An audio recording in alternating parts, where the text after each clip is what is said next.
ہم دوبارہ اپنی گفتگو کو وہیں سے شروع کرتے ہیں. رشتہ داری میں اس بات کا خیال رکھنا بہت ضروری ہے کہ رشتے کا مقام کیا ہے. مثال کے طور پر والدین ہیں، ماں بھی، باپ بھی، پھر ماں کے رشتہ دار ہیں، والد کے رشتہ دار ہیں، دادا دادی، نانا نانی، چچا ماموں، پھوپھی، خالہ وغیرہ، پھر ان کے بچے ہیں، ان کی اولادیں ہیں.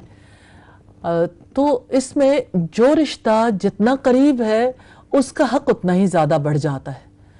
اور ظاہر ہے کہ حقوق کی ادائیگی میں بہت سارے معاملات آ جاتے ہیں، خوشی غم میں شریک ہونا بھی، اور پھر دکھ درد میں ایک دوسرے کا ساتھ دینا بھی، کسی کی دعوت کو قبول کرنا بھی، اور اسی طرح سے جہاں کہیں کسی بھی حوالے سے کسی کو مدد کی ضرورت ہو مدد دینا بھی. تو سب سے پہلا حق والدین کا ہے، جس کو اللہ پاک نے اپنے بعد انسانوں میں سے سب سے بڑا حق قرار دیا ہے. اور اسی طرح سے جیسے والد کے بارے میں اسے جنت کا دروازہ قرار دیا اور ماں کے قدموں کے نیچے جنت قرار دی، اور اسی طرح سے اگر آپ دیکھیں تو اولاد کے لیے والدین کی دعا قبول ہوتی ہے، اور والدین سے حسن سلوک عمر اور رزق میں اضافے کا سبب بھی بنتا ہے. والدین کی نافرمانی گناہ کبیرہ ہے، اور حسن سلوک کے عملی پہلوؤں کو ضرور دیکھنا چاہیے. اور عملی پہلوؤں میں سب سے بڑی بات شکر گزاری کی ہے، خدمت کرنا، خوش رکھنا، مال خرچ کرنا.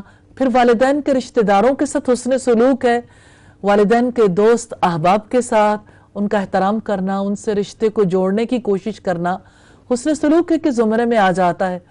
اور والدین کے ساتھ عاجزی سے پیش آنا چاہیے، اور اس میں بہت سی چیزیں آ جاتی ہیں. ان کے ساتھ بیٹھنے کے آداب، ان کے ساتھ چلنا ہو تو چلنے کے آداب ہیں، اور گفتگو کے آداب ہیں، اور یہ کہ والدین کو ان کی غلطیوں پر ٹوکنا نہیں چاہیے.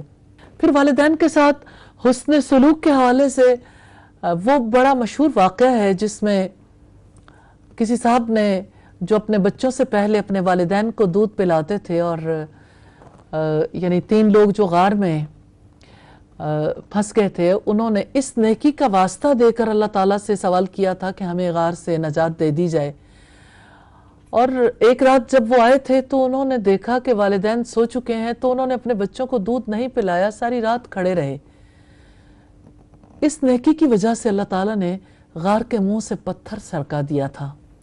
الحمدللہ. تو یہ رشتہ داری کا تعلق ایسا ہے جس کو نبھانا بہت ضروری ہے. اسی طرح والدین کے دوستوں کے ساتھ حسن سلوک کرنا، اور والدین کی نافرمانی سے بچنا.